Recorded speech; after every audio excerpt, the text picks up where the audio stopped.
नमस्कार दोस्तों, आज के एपिसोड का मुख्य विषय है क्या अच्छी दृष्टि केवल देखने तक सीमित है या वह हमारे जीवन की गुणवत्ता, शिक्षा, कार्य क्षमता और समग्र स्वास्थ्य की आधारशिला भी है। क्या आज के डिजिटल युग में बढ़ता स्क्रीन टाइम हमारी आंखों के स्वास्थ्य के लिए एक गंभीर चुनौती बन चुका है? क्या समय पर नेत्र परीक्षण, लो विजन पुनर्वास और ऑक्यूपेशनल ऑप्टोमेट्री जैसी आधुनिक अवधारणाएं लाखों लोगों के जीवन में सकारात्मक परिवर्तन ला सकती है?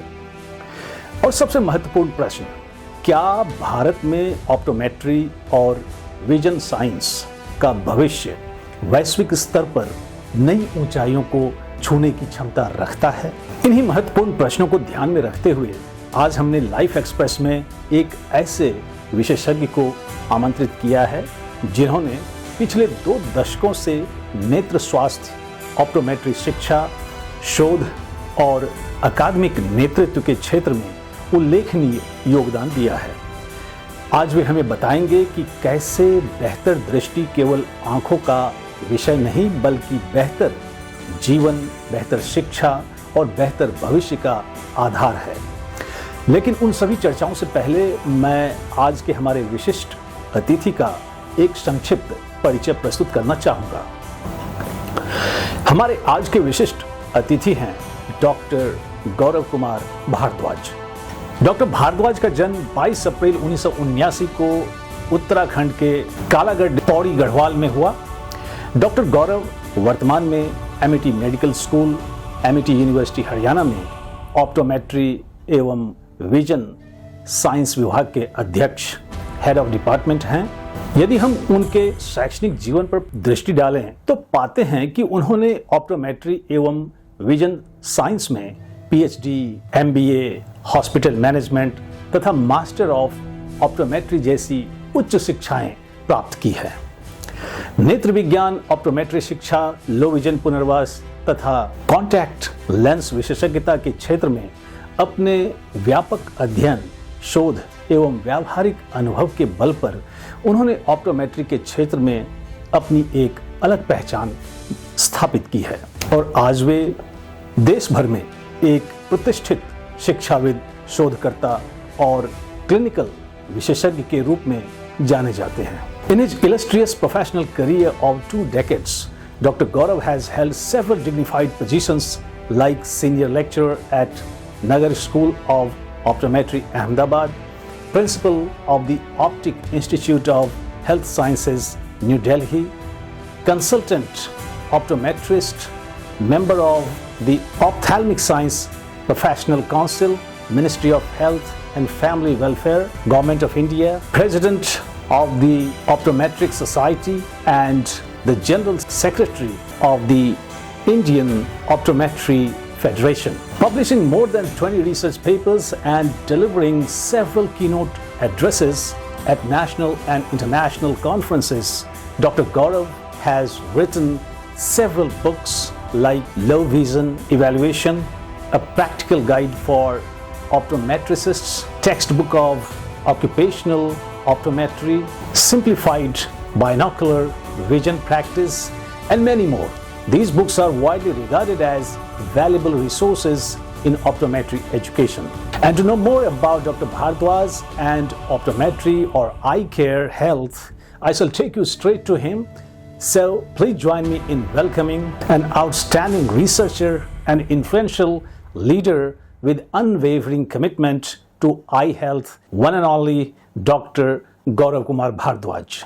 नमस्कार सर, सबसे पहले मेरी पूरी लाइफ एक्सप्रेस टीम तथा सभी इंटेलेक्चुअल व्यूअर्स की ओर से आपका लाइफ एक्सप्रेस में हार्दिक अभिनंदन और आपकी गरिमामयी उपस्थिति के लिए हम आपका हृदय से आभार व्यक्त करते हैं। आपका बहुत बहुत धन्यवाद मुझे आमंत्रित करने के लिए और इस विषय में कुछ बात करने के लिए। सर, आपके प्रोफाइल को देखने पर पता चलता है कि आप शिक्षा, शोध तथा समाज सेवा के माध्यम से निरंतर हजारों विद्यार्थियों, शोधार्थियों एवं हेल्थ प्रोफेशनल्स का मार्गदर्शन करते हुए उन्हें उत्कृष्टता, इनोवेशन और मानवीय सेवा के पथ पर प्रेरित करते आ रहे हैं ऑप्टोमेट्री के क्षेत्र में।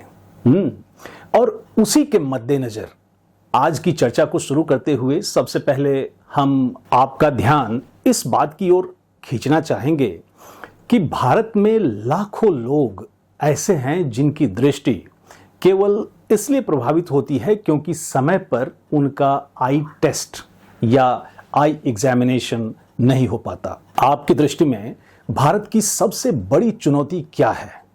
ट्रेन्ड प्रोफेशनल्स की कमी, पब्लिक अवेयरनेस की कमी, हेल्थ केयर पॉलिसी या affordability?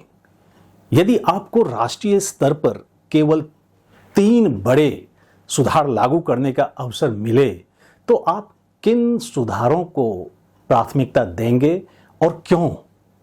Ji, over to you.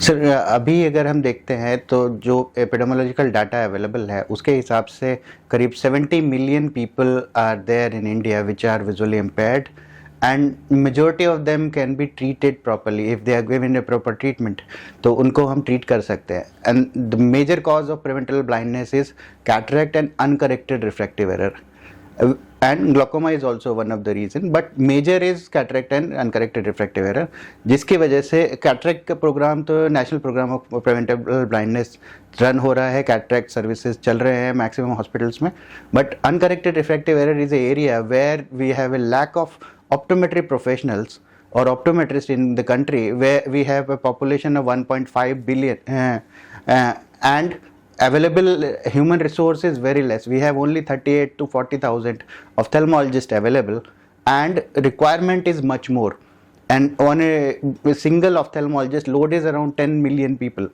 and which is much beyond the reach of a single ophthalmologist. So optometry has only 40,000 optometrists available, but as per data we require more than 2 lakh optometrists in the country for serving our nation, and optometrists का requirement बहुत ज़्यादा है। Colleges limited हैं, अभी भी colleges around 200 colleges हमारे पास हैं India में, लेकिन मैन पावर और पब्लिक अवेयरनेस का बहुत कमी है आई केयर के बारे में। ओवरऑल हेल्थ केयर भी कह सकते हैं हम कि पब्लिक अवेयरनेस की कमी है। आई चेकअप के लिए लोग जब भी जाते हैं जब उनको आँख में कुछ बड़ा प्रॉब्लम होता है। दिक्कत यही है कि एनुअल आई चेकअप हम जाते ही नहीं हैं, या हमारे कंसेप्ट भी नहीं है। इवन एजुकेटेड लोग भी जब जाते हैं आई चेकअप के लिए जब दिखना बंद हो जाता है या आँख में कुछ दिक्कत होती है, उससे पहले हम कभी आई डॉक्टर के पास जाना ही नहीं है। और हमें कई बार तो होता है बच्चों को भी नहीं दिखाते हैं। मैक्सिमम बच्चे जब आते हैं, जब स्कूल से कंप्लेन आता है कि उन्हें बोर्ड पे दिखता नहीं है, तब बच्चों को आई चेकअप के लिए लाया जाता है। इसके लिए सबसे बड़ी चीज़ है कि बच्चों का जितना जल्दी से जल्दी हम आई प्रॉब्लम को डिटेक्ट कर सकें, उसके लिए ज़रूरी है कि हम जैसे ही बच्चे का जन्म होता है विदिन 6 मंथ्स उसका पहला आई चेकअप हो जाना चाहिए, जिससे कि हमें अर्ली स्टेज पे ही पता लग जाए किसी बच्चे में कोई एबनॉर्मेलिटी है या कोई विज़न करेक्शन की ज़रूरत है। कई बार होता है कि बच्चे 6 साल या स्कूल जब जाते हैं तब समझ में आता है कि बच्चे को एक आंख से दिखता ही नहीं था, और कई बार होता है कि जो शुरू में कॉलेज में भी आ जाते हैं बच्चे, तब जाके फर्स्ट जब उनको मेडिकल सर्टिफिकेट देना होता है तब जाके पता लगता है कि उनको कलर ब्लाइंड है। और कुछ लोगों को तो जब जाके पता लगता है जब वो आर्मी में इंटरव्यू देने जाते हैं, और तब जाके उनका ड्रीम टूटता है कि मुझे कलर ब्लाइंड है।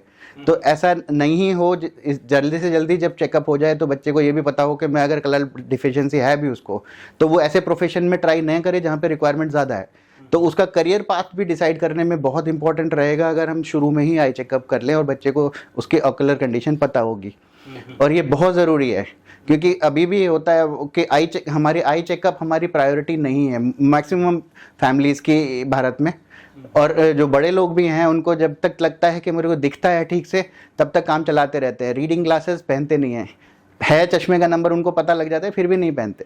And because of uncorrected refractive error हमारा प्रोडक्टिविटी पे बहुत बड़ा इम्पैक्ट होता है, क्योंकि बहुत सारे लेबर ऐसे हैं मैन्युफैक्चरिंग इंडस्ट्री में भी जिनसे उनका प्रोडक्टिविटी पे भी असर पड़ता है अगर वो प्रॉपर रिफ्रैक्शन नहीं पहनते। नज़दीक का चश्मा, केवल एक नज़दीक का चश्मा देने से कुछ कंपनियों में हमने देखा है कि प्रोडक्शन उनकी जो आउटकम है वो 30 to 40% इंक्रीज हो जाता है केवल एक रीडिंग का चश्मा देने से जो वहाँ के लेबर को है। तो कंपनियों को भी चाहिए, जो बड़े बड़े इंडस्ट्रीज़ हैं उनमें भी चाहिए कि हर एम्प्लॉय का एक हेल्थ चेकअप, आई चेकअप हर साल कंपलसरी कर देना चाहिए। और होता भी है, बहुत सारे कॉर्पोरेट में कंपलसरी है, अच्छी कंपनियां जितनी भी हैं ज़्यादातर में है, लेकिन इसकी ज़रूरत ज़्यादा है तो क्योंकि मेजॉरिटी कंपनी में मैं नहीं है यहाँ अभी भी। थोड़ा रोकना चाहूँगा आपको एक चिंता को लेकर। आप भी जानते हैं और सहमत भी होंगे शायद कि आज हेल्थ केयर सेक्टर में कॉमर्शलाइजेशन लगातार बढ़ता जा रहा है। कई बार पेशेंट्स को आवश्यकता से अधिक इन्वेस्टिगेशंस, स्पेक्टिकल्स या कॉन्टैक्ट लेंसेज रेकमेंड किए जाने के आरोप भी सामने आते हैं। एक शिक्षक, क्लिनिशियन और पॉलिसी मेकर होने के नाते आप मेडिकल एथिक्स और पेशेंट ट्रस्ट के बीच संतुलन को कैसे देखते हैं? क्या आपको लगता है कि आने वाले समय में एथिक्स की शिक्षा क्लिनिकल स्किल्स जितनी ही महत्वपूर्ण हो जाएगी? कुछ कहेंगे इसको लेकर आप? जी। ये शिक्षा आज भी उतनी ही महत्वपूर्ण है जितनी आगे होगी। एथिक्स, मेडिकल एथिक्स हमेशा हर एक मेडिकल कोर्स में पढ़ाए जाते हैं। इवन हमारे ऑप्टोमेट्री करिकुलम में भी हम एथिक्स एक सब्जेक्ट पढ़ाया जाता है बच्चों को, जिससे कि उनको पता रहे हर क्लिनिशियन को कि उसको एथिकल प्रैक्टिस करना है।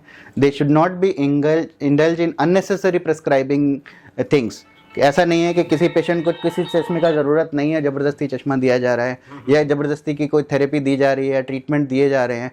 तो ऐसा कुछ मेल प्रैक्टिसेस करते हैं लोग, लेकिन उस मेल प्रैक्टिसेस के लिए भी इथिकल बोर्ड्स हैं, रेगुलेटरी फ्रेमवर्क अवेलेबल है, एनएमसी में भी है और अभी national commission for allied health professions बना है, उसमें भी इथिकल बोर्ड अपने काम करना शुरू करने वाला है बहुत जल्दी। तो ये चीज़ें अभी धीरे धीरे टेक ओवर हो जाएंगी।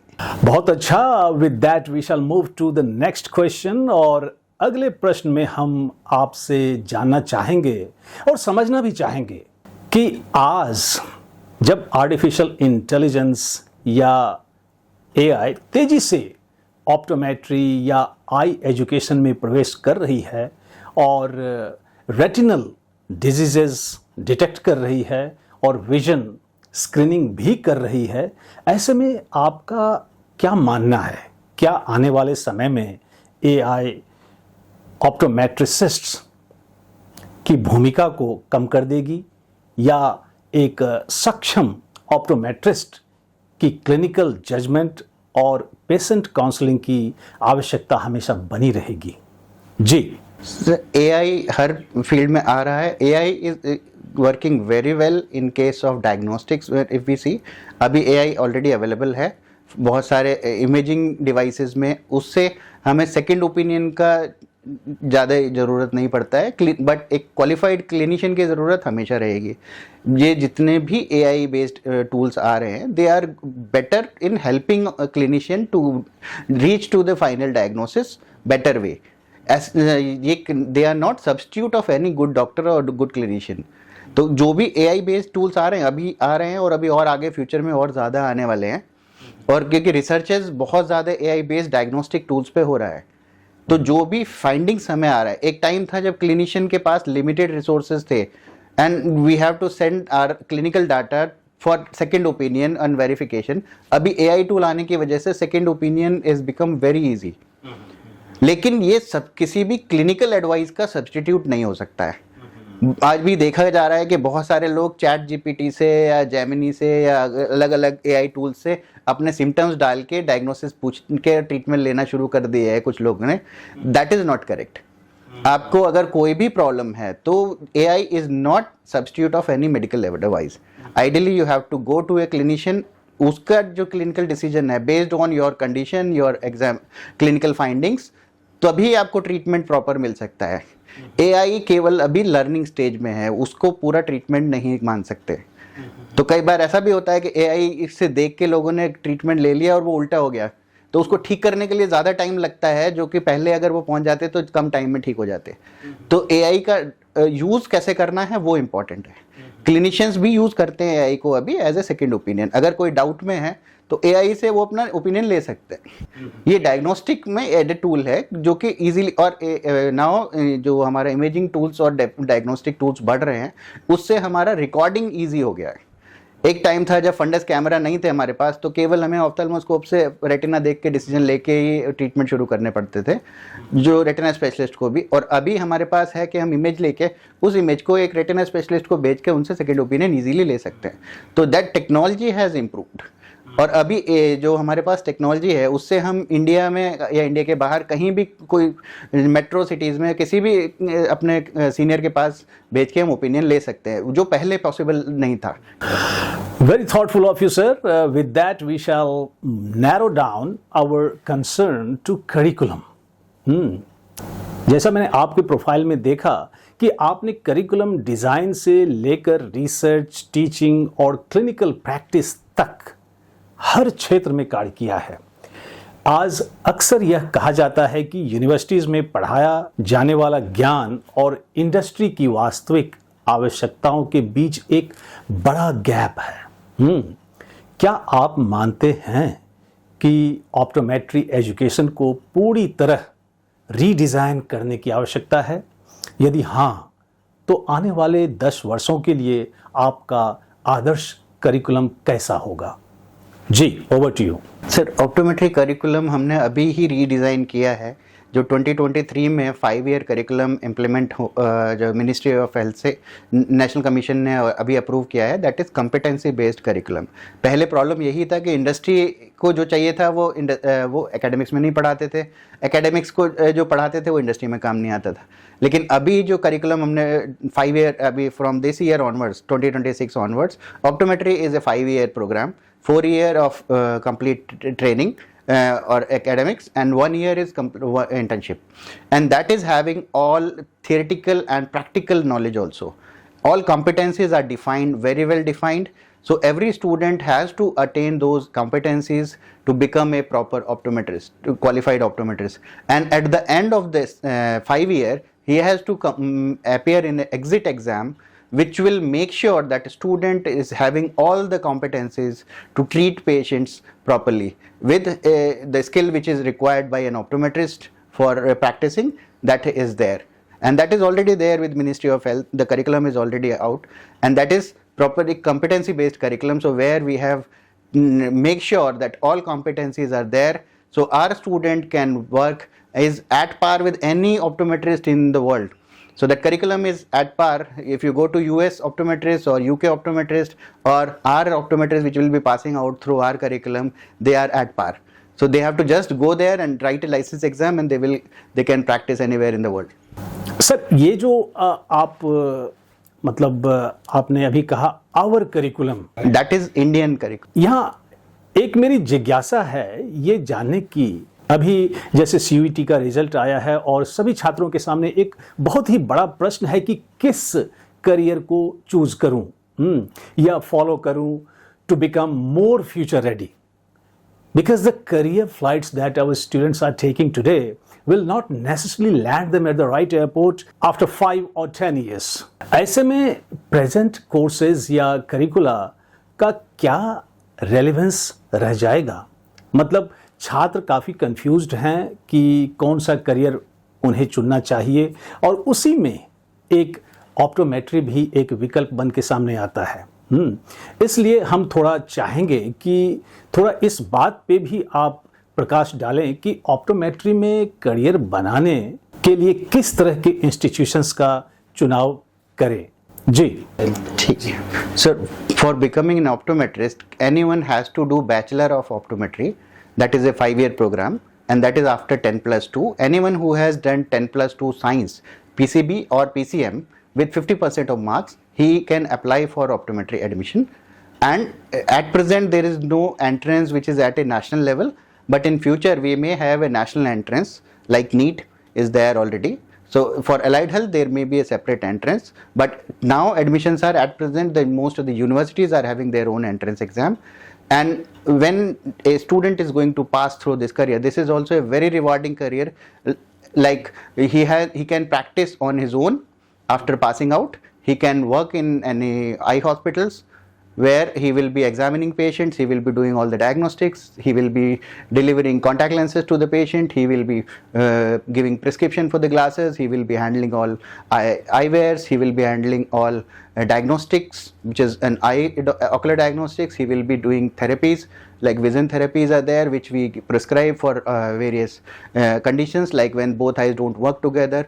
So that type of therapies also optometrists do. Optometrists also are giving in vision rehabilitation, like for the patients who are treated with after all the medical and surgical treatment, if the vision remains poor.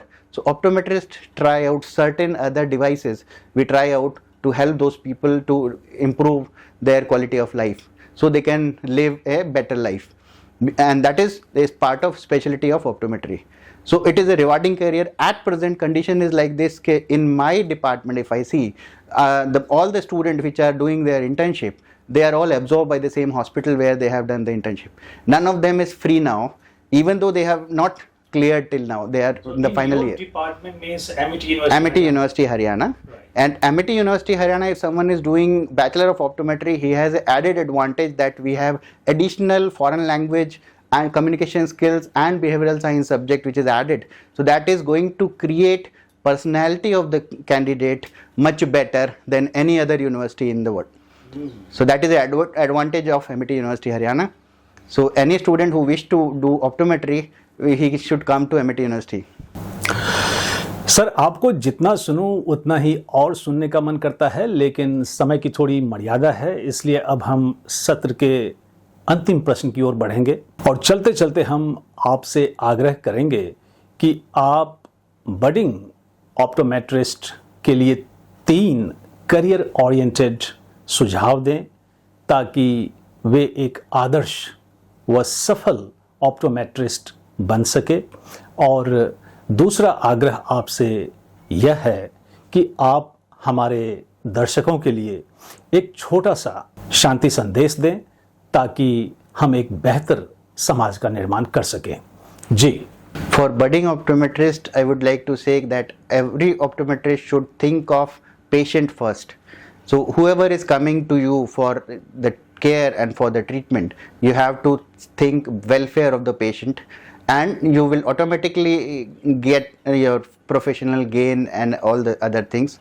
And when it comes to the specialization areas, like optometrist who has just completed his bachelor's, he has to think to improve his clinical skills, and he has to also decide which specialty he wants to upgrade himself, because he can be going in contact lenses as a specialist. Optometrists can specialize in contact lenses, normal refraction, also dispensing, like optical dispensing is also one of the area where optometrists can specialize, where you have lots of researches are also happening, and optometrists can also go in research and development of the new product, like in contact lenses, optical ophthalmic instruments, and there are options.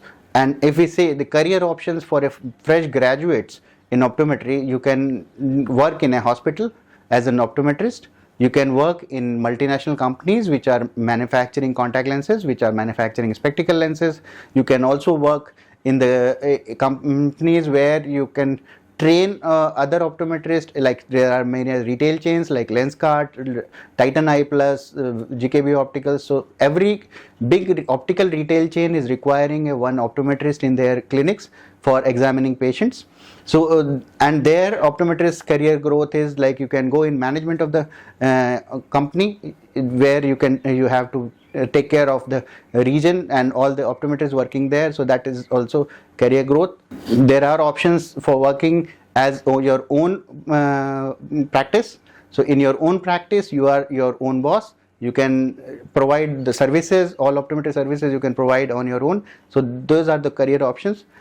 So future is very bright for a budding optometrist, and at present India requires more than 2.5 lakh optometrists, and we are having only 40,000 optometrists available in India. So that is a huge gap which we have to fill. And there are areas where there is no optometry services available in India. If you see metros, there are definitely services, but if you go in tier 2 and tier 3 cities, eye care services are very less. So there the scope is much higher. समाज के लिए सबसे एक है कि you have to check yearly and see clearly. So every year go for an eye checkup. to avoid any eye problems. Sir, we are immensely grateful to you for your scholarly presence with us today. और शिक्षा जगत में तथा health care sector में आपके उत्कृष्ट और सराहनीय कार्यों के लिए लाइफ एक्सप्रेस की जुड़ी ने आपके लिए एक अवार्ड की घोषणा की है और वो अवार्ड है life express icon of India award. और आपके इस उपलब्धि पर मैं आपको अपने इंटेलेक्चुअल व्यूअर्स की ओर से ढेरों बधाई देता हूं। Heartiest congratulations. God willing we shall meet again in some other academic forum. Thank you for connecting with us today. Thank you so much. Thank you very much sir for calling. आपका सम्मान मुझे देने के लिए बहुत बहुत धन्यवाद, and thank you very much for inviting me and allowing me to share my thoughts on your podcast. That is very good, and it will be helpful, I feel, for the young optometrists and the society also. Like every time you need to have an eye checkup, so don't think that I will go only when I have a problem. You have to go just for the regular checkup also. So where if there is a small problem, that can be detected at an early stage and treated well in time. Thank you very much. LXP Icon of India Award is proudly presented to Dr. Gaurav Bhardwaj for his exemplary contributions to the field of optometry on 25th July 2026. आज के सत्र की समाप्ति मैं फिर एक आह्वान से करूंगा, खासकर डॉक्टर गौरव भारद्वाज की बातचीत से निकले कुछ मुख्य अंश को लेकर।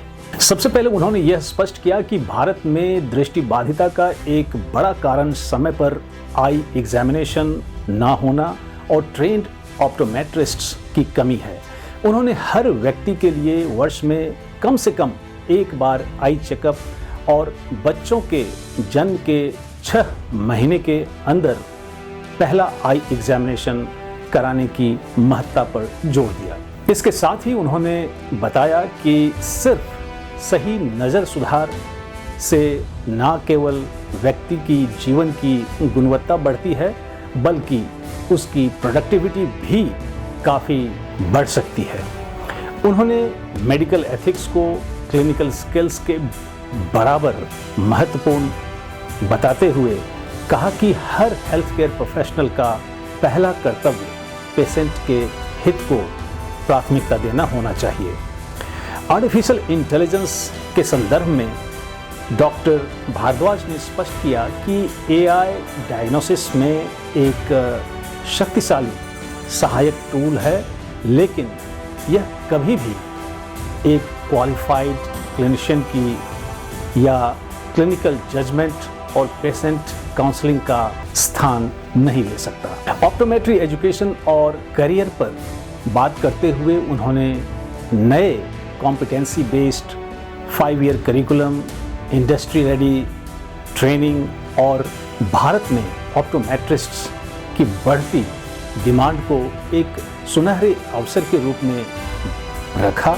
उनका संदेश था कि बडिंग ऑप्टोमेट्रिस्ट्स अपनी क्लिनिकल स्किल्स को निरंतर बेहतर बनाएं, किसी स्पेशलाइजेशन में एक्सपर्टीज हासिल करें और हमेशा पेशेंट वेलफेयर को अपनी प्राथमिकता बनाएं। अंत में उन्होंने समाज के लिए एक सरल लेकिन बहुत महत्वपूर्ण संदेश दिया। हर साल अपनी आंखों की जांच जरूर कराएं, चाहे कोई समस्या महसूस हो या ना हो, क्योंकि समय पर पहचान ही बेहतर इलाज और बेहतर जीवन की कुंजी है। With those deliberations of Dr. Gaurav Bhardwaj, we close this episode और मिलते हैं अगले एपिसोड में समाज के एक और रोल मॉडल के साथ। Till then, enjoy your time meaningfully और हाँ, अपना और अपनों का भी ख्याल रखें। जय हिंद।